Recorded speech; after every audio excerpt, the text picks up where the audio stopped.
Hotter than expected producer inflation has markets shook. Stocks end February on a sour note, down in the final week and for the month. Let's quickly recap. Monday opens down 1% as the White House reimposed global tariffs. No taco yet, but Tuesday rebounds on improving consumer sentiment. The consumer confidence rebounded in February above expectations. AI names also began to perk up with a big deal between AMD and Meta announced.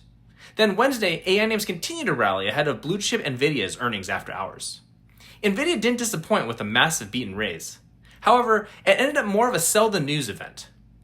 There's no question near-term AI infrastructure spending is surging, but investors continue to grow more cautious on the future when the massive spend still isn't seeing any near-term return.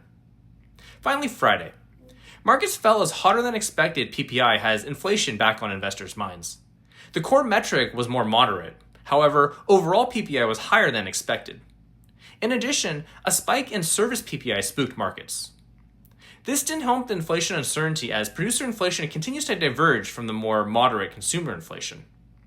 So what now? Well, inflation is a question mark, but the focus will return to the other side of the Fed equation next week. Job growth is expected to slow but remain positive, while unemployment is expected to tick down again. Hitting forecasts would be pretty solid, a stabilizing job market. However, it may not move the needle on rate cuts until more clarity on inflation progress.